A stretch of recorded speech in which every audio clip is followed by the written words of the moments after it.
Welcome back to Retro Wednesday at the Titanium Hangar. This is Mike, and today I want to talk to you about the best deals I have ever gotten over 30 years. So these are the best kind of vintage items or items out of production that I have picked up over the last 30 years. And some deals are just astronomically low, and some cost over 100. And yeah, some people be like, well, I wouldn't spend 100 on that. So it's all from your certain point of view. But also, I'm also considering, if people like this type of content, what I've spent way too much on. I think, would that be more fun too? So anyway, let's get into this. I mean, I like showcasing this. I probably will never find any deals like this ever again. It's probably a thing of the past. And I hate to tell you when I think deals like this might start popping back up. But I'll tell you the story behind each one of these deals, steals of deals that I got coming up.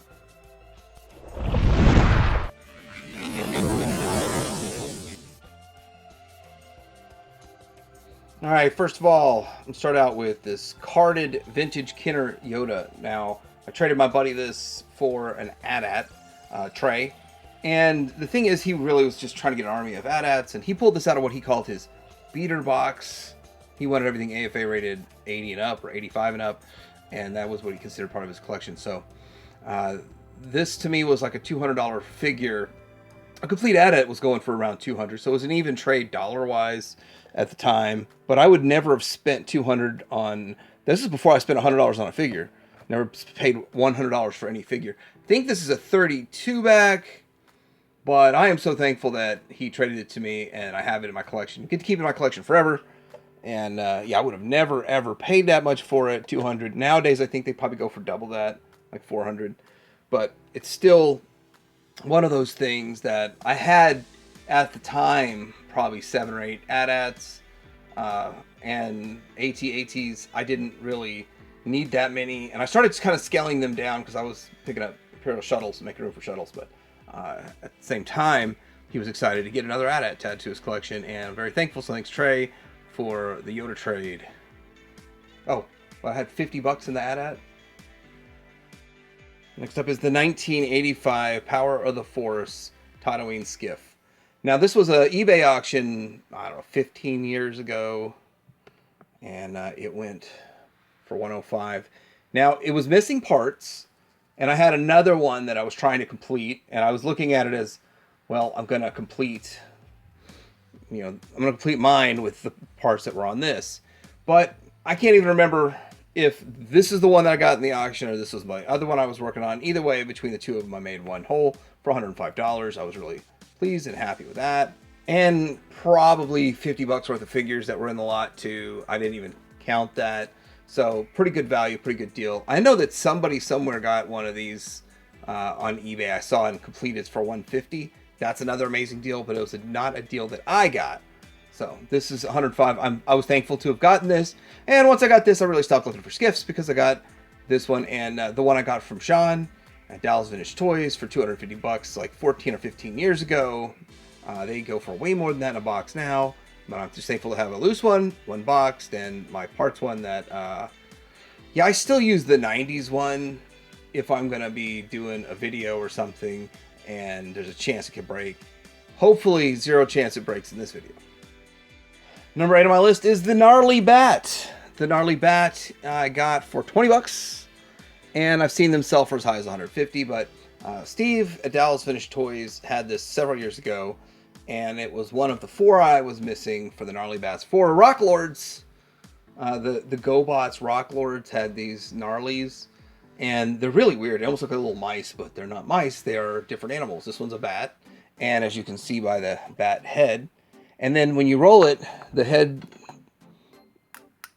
opens and closes. The mouth opens and closes. And the tail goes up and down. Really, when I first started collecting Rock Lords, I was going to avoid the Gnarlies. But they were so cheap. And I got them all for less than $20 each. Or right around $20 each for the first wave of them, and then wave 2 was just non-existent. But I'm only missing one now, so I tracked down that one. I'll have them all. I don't count Gnarly as one that I need to track down. It's just too big and too expensive. But Gnarly Bat, 20 bucks. Thank you, Steve. Toy Based Dad. Number 7 on my list is the A-Wing Fighter. This has a story. Every toy deal has a story. Now, if you were in the 90s, you remember they remade this, and it was like 20 bucks, and you could still get the 90s one for about 20 to 40 bucks, depending on condition, and was it still in the box, all that kind of stuff. But this was part of the Droids line, not the Power of the Force line, not the Return of the Jedi line. It should have been part of the Return of the Jedi line. I think they saved it and carried it over so they can have something to go with the droids. And there was a lot of losing interest in Star Wars at the time. Now, I was at a toy show. There was this one sitting next to the 90s one a vendor had, and I asked to look at this one because it looked, as you can see, a little discolored. And so I was like, that's probably the vintage one. And he said, how about 12 bucks? And instead of grabbing 12 bucks out of my pocket, my wallet, and just handing it to him and running off, I thought I was slick, and I said, well, how about 10? And he realized, oh, wait, which one is that? Nope, I need 75. At the time, it's like 15 years ago, 75 was too much. Now, if you see the 90s one has the same battery compartment, but no electronics in there, which is strange. This is how you tell the difference. It's got a button here. That's how you tell the difference. My buddy Trey fixed one for me. So I got home, looked up on eBay, because I'd been looking at A-Wings, and there was one for 45 bucks, and I bought it. But it didn't work, and as you can see, it's discolored. It wasn't in... I think the $75 one was in better shape, and I probably should have bought it and bought this. But anyway, that was my super ultra cheap days. I was really proud of myself for getting this for 45 bucks. My buddy Trey had it for a week. Got it working. Thanks. But it was a really good deal. But in the next one that I talk about is also linked to this. It's the same vendor, and he remembered me, and he gave me a deal on something else a whole year later. Next on my list is the Return of the Jedi Millennium Falcon box. Now, the Falcon box is by far the hardest one to get. When they came out with the Millennium Falcon, they put it in the Star Wars box, and I'm just guessing, maybe they made 350,000 in the Star Wars box. Just throwing numbers out there. But then by the time they get around to Empire, they made 200,000 in the Empire. And by the time they made it for Jedi, they know they've already made it twice, so they only make 50,000 in the Return of the Jedi box. I that's kind of the math, how it works in my head. I have no privy to numbers, but I'm just saying that's probably why it's such low quantities. Anyway, so I was at the toy show, the same guy that had the A-Wing that quoted me 12 and then was like, oh no, I need 75. I joked about that. I let him know I found one for 45 bucks on eBay, and he's like, oh man, that's great. He's like, well, I sold that A-Wing already. I don't have it anymore. And then I looked behind us. He had the box. I was like, what's up with that box there? He goes, it's just a box. I don't have a Falcon. I figured someone might want a box. And I said, well, how much? He said, $10 bucks, $10 bucks. So $10 Millennium Falcon box. I had a complete Millennium Falcon just waiting to go into a Jedi box so I could have Star Wars, Empire, and Jedi all together. And now I do. And it's funny how these stories work. And good luck finding a $10 Return of the Jedi Falcon box. Now I'm trying to get different toy lines in the mix here. So, Clunk. This is Bionic 6, one of my favorite lines. I love Bionic 6, and Clunk's probably the hardest one to get. Well, I would say JD's the hardest one to get complete. Clunk and Chopper are both equally hard to get just loose at all. And I walked into Amazing Action Comics when it was first still opening. It was still early on. Maybe they've been around for 6 months, I don't know. But it was really early on. You could tell they were still trying to set up and, trying to get things going, I guess you could say. And Jason, he was really cool. I asked him about Clunk. I said, how much? And he just said $2. And then there was another figure there too. And, $2 for that one. I can't remember if it was a Jack or an Eric or whatever. But $2 each. I said, heck yeah. Really hard to get a Clunk for a good price, in good shape. And I think that the one I got from him was in the best shape. So really thankful. And so I go back anytime I am out running those, like hitting all those shops, I try to stop by there because really great deals. And he gets a ton of stuff. It's a ton of stuff. I guess it's a pretty good location too. So Clunk for $2. Probably never see that again in my lifetime. Next up, Megatron. Now, again, this is another one of those stories where the base Megatron I bought at a garage sale was upgraded with parts I got from other parts pieces here and there. But I was at a garage sale with my mother-in-law. I used to go garage selling with her, and she is awesome. Best mother-in-law ever. But she had a system to where it was very efficient. We hit, you know, 30 of them, 40 of them in a day, very efficiently. So we went to one. I didn't think it would be anything, and a lot of vintage 80 toys, and got a lot of Transformers there. $5 each.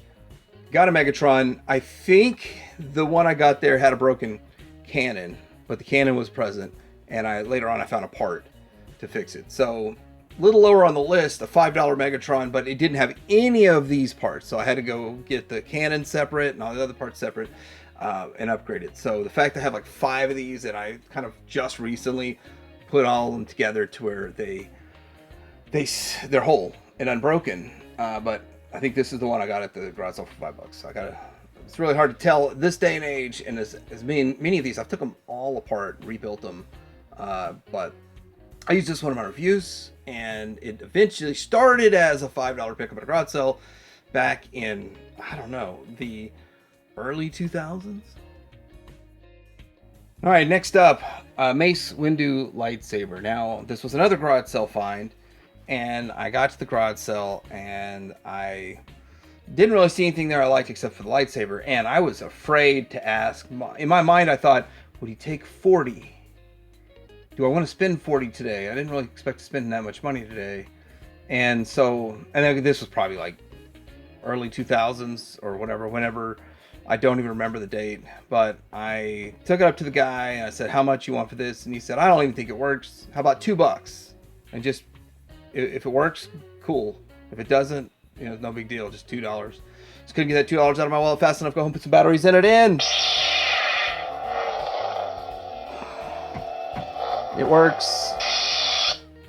And now that I've got the camera on it, I need to Q-tip clean this. Every little crevasse. I mean, it's been, at least 20 years since I bought it. Unless my timeline's off and it was 2010 or something. I don't know. But I do believe it was early 2000s. Well, was it 2008 when these came out? Anyway, the year, I don't remember exactly. All I remember is the $2. Every time I look at it, I'm like, that's the best deal on lightsaber I ever got. All right, number 2 on my list is pop-up lightsaber R2-D2. This is the first popped-up lightsaber R2-D2 I got. And at the time, in 2010, I think, they were going for like 100 to 150 on eBay, complete with the original saber and all that. I got this at a deal. My friend Trey and I, that's my big Star Wars collecting we'd drive all over and buy people's collections and stuff. Now, we were at a guy's house, and he had three of these 12-backs, and that's what Trey wanted. He didn't want the rest of the loose figures. He's like, I got enough of that right now. I just want to get these carded 12-backs.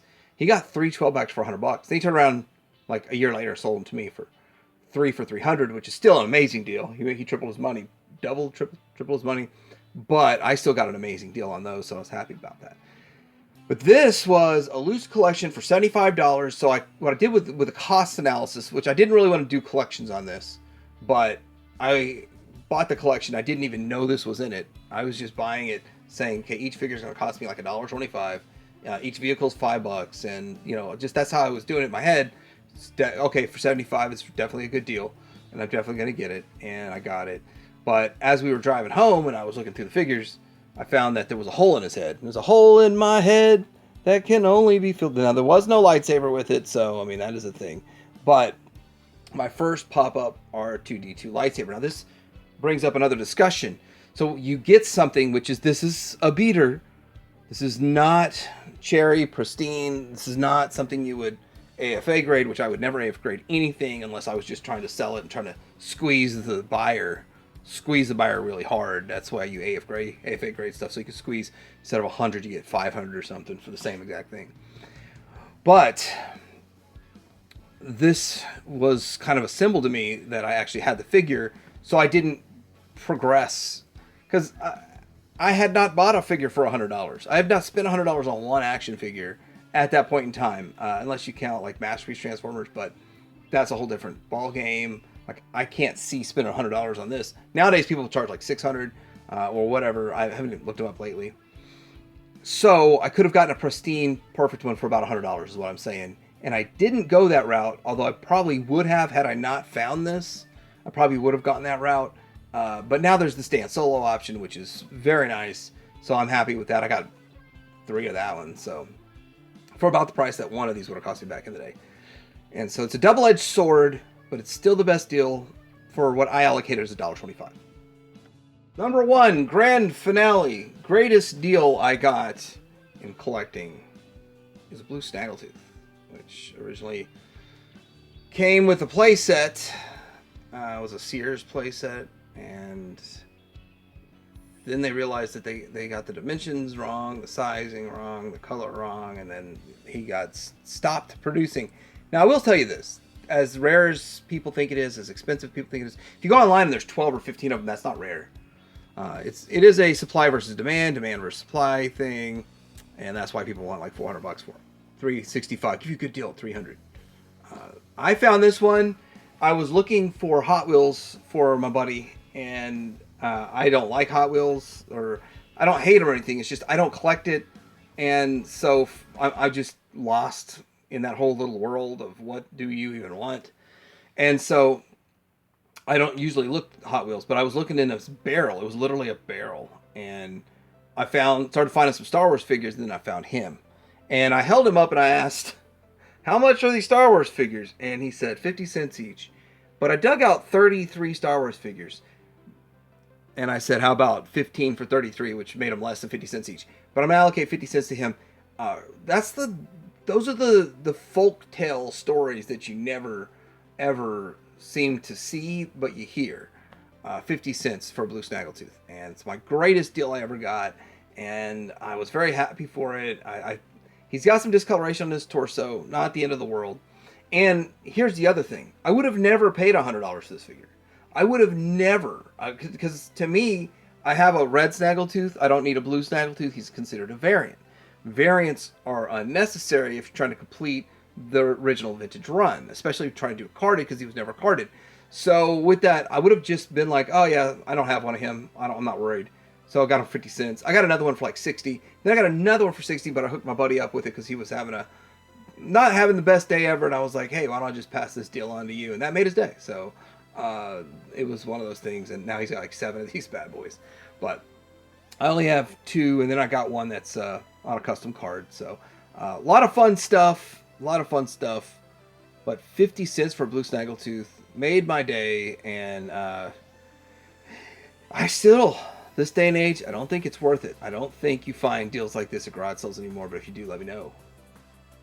Alright, so this is my look at the best deals I've gotten over the last 30 years. Things that I think are just unbelievably good deals that I've picked up. And let me know what you guys think about this. Would you like to see like a round 2? Because it kind of gets into, I bought entire collections, and they were really great deals. And now looking back on them, it's like it's even better deal. Or would you rather me go through and what did I massively overpay for? Ridiculous amount of money for what I still feel like is still too much. But yeah, that might be a fun video too. Let me know in the comments below. Like and subscribe. Happy Retro Wednesday. Tatooine Hanger out.